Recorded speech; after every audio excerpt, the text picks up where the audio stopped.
நமசிவாய. வருகிற 15ஆம் தேதியிலிருந்து 5ஆம் தேதி வரை கிட்டத்தட்ட 21 நாட்கள். இந்த ஒரு பதிவை நான் வந்து போன வருஷமும் கொடுத்துருந்தேன். இந்த ஒரு பதிவை பொறுத்த வரைக்கும் பார்த்தீங்கன்னா, உங்களுக்கு வந்து அதிகப்படியான ஒரு பலன் சேர்க்கக்கூடிய ஒரு முறை. எந்தெந்த மாதிரியான பிரச்சனைகளுக்கான ஒரு விஷயம் அப்படிங்கிறத பார்க்கலாம். இதற்கு பெயர் வந்து கேதாரேஸ்வர விரதம் என்று பெயர். நிறைய பேர் வந்து கேதாரேஸ்வர விரதத்திற்கும் கேதார கௌரி விரதத்திற்கும் இரண்டுக்கும் வித்தியாசம் இருக்கிறது. தீபாவளிக்கு அப்புறம் செய்யக்கூடிய ஒரு நாளில் செய்யக்கூடிய ஒரு விஷயம் இருக்கிறது. ஸோ அந்த ஒரு விஷயத்துக்கும் இந்த ஒரு விஷயத்திற்கும் வந்து நம்ம வந்து கனெக்ட் பண்ணிக்க வேண்டாம். அது வேறு இது வேறு. இந்த விஷயம் எதற்காக செய்கிறோம் என்றால், அதாவது பாவங்கள் விலகுவதற்கு, நாம் அறிந்தும் அறியாமலும் செய்த பாவங்கள் விலகுவதற்கு, வீட்டில் எவருக்கேனும் ஏதாவது ஒரு கிரக ரீதியான தோஷங்கள் ஏற்பட்டு அதன் காரணமாக வீட்டில் இருக்கக்கூடிய ஒரு head of the family earning மெம்பருக்கு வந்து அதனால் இருக்கக்கூடிய ஒரு பிரச்சனைகளோ, அவர்களுக்கு வேறு ஏதாவது ஒரு துர்சக்தி பாதிப்புகள் ஏற்பட்டு அதனால் வந்து வீட்டில் இருக்கக்கூடிய மற்ற நபர்களுக்கு ஏதாவது பாதிப்புகளோ, அல்லது வந்து கிரக தோஷம் அப்படிங்கிறது வீட்டில் இருக்கக்கூடிய ஏதேனும் ஒரு நபருக்கு சூரியன் ரீதியாக, சந்திரன் ரீதியாக, சனி ரீதியாக, ராகு ரீதியாக அல்லது குரு ரீதியாக. குரு ரீதியாக என்ன பார்க்கும்போது குரு வந்து பெரிதாக கெடுதல் செய்யக்கூடியவர் கிடையாது. இருந்தாலும் வந்து இப்போ நம்ம வந்து ஒவ்வொரு விஷயத்திற்கும் பார்க்குறோம்னா, இப்போ ஒரு சூரியன் ரீதியாக அப்படின்னு பார்த்தீங்கன்னா உடலில் வீரியமின்மை அப்படிங்கிற மாதிரியான ஒரு விஷயம், காரிய தடைகள் அப்படின்ற மாதிரியான விஷயம், நம்மளை வந்து நம்மளால் யாரையும் போய் பெருசாக ஃபேஸ் பண்ணக்கூடிய ஒரு கான்ஃபிடன்ஸ் இல்லாத ஒரு தன்மை அப்படிங்கிற மாதிரியான விஷயத்தையும் வந்து நம்ம வந்து எல்லார்ட்டையும் வந்து ஒரு அடிமை வாழ்வு அப்படின்ற மாதிரியான விஷயம் கூட வச்சுக்கோங்களேன். ஸோ அந்த மாதிரியான ஒரு விஷயம். ஒரு சந்திரன் ரீதியான ஒரு விஷயம் அப்படின்னு பார்க்கும்போது பார்த்தோம்னா மனோ ரீதியான ஒரு திடமின்மை அப்படின்ற மாதிரியான விஷயம், எப்போ பார்த்தாலும் மனசு கவலைப்படுறது, எதை பார்த்தாலும் பயப்படுறது அப்படின்ற மாதிரியான விஷயம். ஒரு சனி ரீதியான விஷயம் அப்படின்னு போகும்போது வேண்டாத அகால விஷயங்கள், ராகு ரீதியான்னு சொன்னாலும் பார்த்தீங்கன்னா மற்றவங்க கிட்ட ஏமாறுறது அப்படின்ற மாதிரியான விஷயம். நம்ம வந்து ரொம்ப ஆசைப்பட்டது வந்து கடைசியில் எல்லாமே கிடச்சிடும்னு ரொம்ப ஒரு உச்சாணி கொம்பில் இருக்கும்போது தடால்னு கீழே விழுது அப்படின்ற மாதிரியான ஒரு விஷயம்.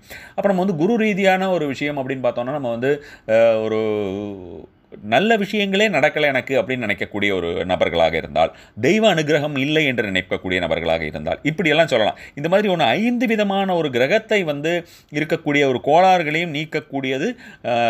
எப்பேற்பட்ட ஒரு லக்ஷ்மி கட்டு ரீதியான ஒரு விஷயம், பணமே நமக்கு வரல அப்படின்ற மாதிரியான இருந்தாலும் சரி, இந்த நீங்கள் செய்யக்கூடிய இந்த ஒரு 24 நாட்களில் நீங்கள் செய்யக்கூடிய ஒரு பூஜை முறையினால் வந்து கண்டிப்பான முறையிலே வந்து உங்களுக்கு வந்து அது விலகும் அப்படின்னு சொல்லப்பட்டிருக்கிறது. நம்மளுடைய கிரந்தங்களிலே பலரும் செய்து வந்திருக்கிறார்கள். போன வருஷத்தில் நம்ம இந்த விஷயம் கொடுத்துருக்கேன்.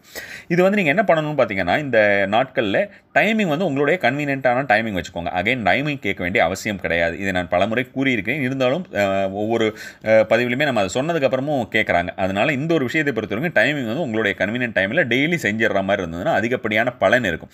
உங்களால் அப்படி டெய்லி செய்ய முடியலை, இந்த 15ஆம் தேதியிலிருந்து 5ஆம் தேதிக்குள் டெய்லி செய்ய முடியல, 21 நாட்கள் தடை வருகிறது என்றால், பெண்களை பொறுத்த வரைக்கும் 4-5 நாட்கள் தடை வருகிறது என்றால், அதை தாண்டி மீதி இருக்கிற நாட்களில் செய்யுங்கள், செய்யாமல் விட்டு விடாதீர்கள். அதேபோல் உங்களால் வந்து அப்படி தடை வந்தாலும் வரல, உடல் ரீதியாக வேறு ஏதாவது கோளாறுகளோ அல்லது வேறு ஏதாவது ஒரு விஷயம் வெளியே போக வேண்டியிருக்கு, அந்த மாதிரி ஏதாவது செய்ய முடியாத ஒரு தன்மை வீட்டில் ஏற்பட்டு விட்டது அப்படின்ற மாதிரி இருந்து உங்களால் ஒரு 10 நாள் செய்ய முடியலன்னா கூட மீதி இருக்கிற ஒரு 11 நாள் செய்யலாம். எதுவுமே உங்களால் முடியல என்றால் அட்லீஸ்ட் ஒரு 1 or 2 days ஆவது செய்யுங்க. அந்த கடைசி நாள் 5ஆம் தேதி, 5 அக்டோபர் ஆகுது, 4 அக்டோபர், எது உங்களால் முடியுதோ இந்த நாட்களை, இந்த 21 நாட்களை விட்டு விடாதீர்கள். கண்டிப்பான முறையில் எந்த நாட்கள்லாம் உங்களுக்கு இன்றைக்கி ஒரு நாள் செஞ்சுட்டு ஒரு 2 நாள் கழிச்சு திரும்ப ஒரு தடவை செய்யலாமா? செய்யலாம், தாராளமாக செய்யலாம். நம்ம இறை வழிபாடு தான். உங்களுக்கு முடியலைன்றதுனால தான் ஒரு கண்டிப்பான முறையில் உங்களுக்கு வந்து அதுக்கு ஒரு காரணம் இருக்கும் இல்லையா, முடியாதுன்னா. ஏன்னா எல்லாருமே விருப்பப்பட்டு தான் இது இவ்வளோ நேரம் நீங்கள் வந்து ஒரு 3.5 நிமிஷம் கேட்டுட்டு இருக்கீங்கன்னா கண்டிப்பாக இதில் இந்த பூஜை முறையில் விருப்பப்பட இருக்கிறதுனால தான் நீங்கள் கேட்குறீங்க. ஸோ அப்போ அந்த மாதிரி பூஜை செய்ய வேண்டும் என்ற ஒரு எண்ணத்தில் இருக்கிறதுனால தான். இதுக்கு வந்து பெரிய பண செலவும் கிடையாது. உங்களுக்கு வந்து நீங்கள் அதிகப்படியாக பார்த்தீங்கன்னா உங்களுக்கு வந்து 1 கிலோ மஞ்சள் வாங்க வேண்டியிருக்கும், அவ்வளோதான். வேறு எந்த ஒரு பெரிய ஒரு செலவும் இருக்காதுன்னு வச்சுக்கோங்களேன். அந்த மாதிரியான ஒரு மஞ்சள் பொடி, சுவாமிக்கு யூஸ் பண்ணுற மஞ்சள் பொடி வாங்க வேண்டியிருக்கும். அந்த மஞ்சள் பொடி என்ன செய்ய வேண்டும் அப்படின்னு பார்த்தீங்கன்னா, நீங்கள் வந்து சிவலிங்கமாக பிடிக்க வேண்டும்.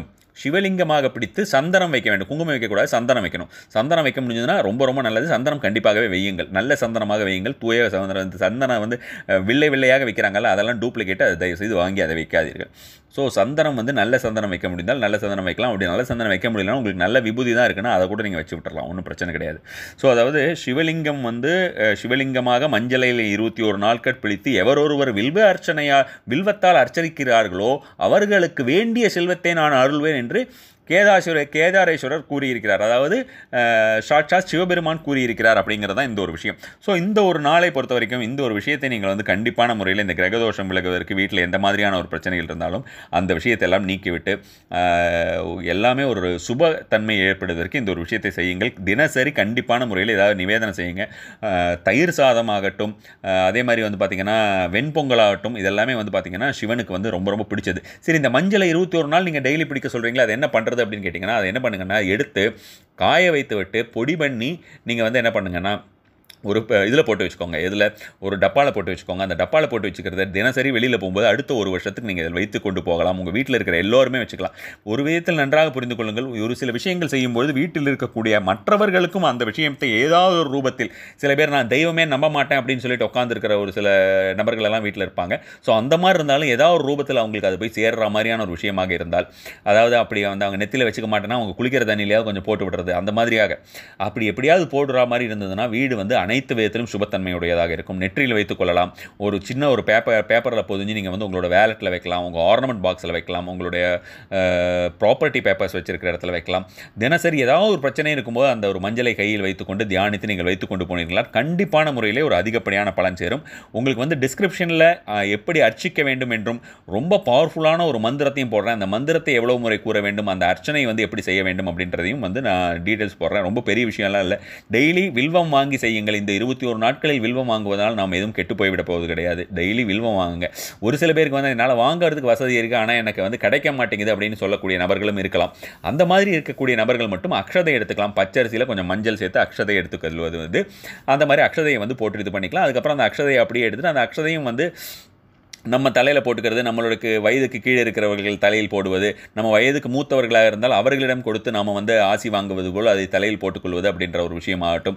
தினசரி வந்து அப்போ 108 நம்ம வந்து பண்ணும்போது நம்ம வந்து ஒரு துளி தான், ஒரு 2 அக்ஷதையோ ஒவ்வொரு அக்ஷதையோ தான் நம்ம வந்து எடுத்து போட போகிறோம். ஸோ அதை அப்படியே எடுத்து நம்ம ஏதாவது ஒரு மரத்துக்கு கீழே போட்டு விடுவது அல்லது வந்து ஏதாவது ஒரு செடிக்கு கீழே போட்டு விடுவது அப்படின்ற மாதிரியான ஒரு முறையாக செய்து கொள்ளலாம். இல்லை அதை கூட நம்ம கேஷ் பாக்ஸில் வைக்கிற மாதிரி இருந்ததுன்னா தாராளமான முறையில் நம்ம வைக்கலாம். பீரோவில் ஏதாவது வைக்கலாம். நம்ம பீரோவில் என்னென்னமோ விஷயங்கள் வைக்கிறோம். இதை வைக்கிறதுக்கு நம்ம கேட்டாலாம் போகிறது கிடையாது. ஸோ இந்த ஒரு விஷயத்தை கண்டிப்பான முறையில் செய்யுங்கள். இந்த 21 நாள் திரும்பவும் நம்ம வந்து அடுத்த வருடம் வரைக்கும் நம்ம வெயிட் பண்ண வேண்டி வரக்கூடிய ஒரு விஷயமாக இருக்கும். இன்னொரு முக்கியமான விஷயம் என்னன்னு பார்த்தீங்கன்னா, இந்த ஒரு வீடியோ முடிவிலேயே உங்களுக்கு இந்த மஞ்சள் லிங்கம் செய்யக்கூடிய ஒரு முறை எந்த மாதிரி சிம்பிளாக செய்யலாம் அப்படிங்கிற மாதிரியான ஒரு முறையான வீடியோ வரும். அதனால் முழுமையாக அதையும் பார்த்துவிட்டு அதை போல் செய்து பலனடையுங்கள். இன்று வேறு முக்கியமான 2 பதிவுகள், அட்டகாசமான ஒரு பூஜை முறைகள், ஒரே நாளிலே ஒரு 4 விதமான பூஜை முறைகள் இருக்கக்கூடிய ஒரு விஷயங்கள் எல்லாம் வரப்போகின்றன. அதனால் இணைந்திருங்கள். நம சிவாய.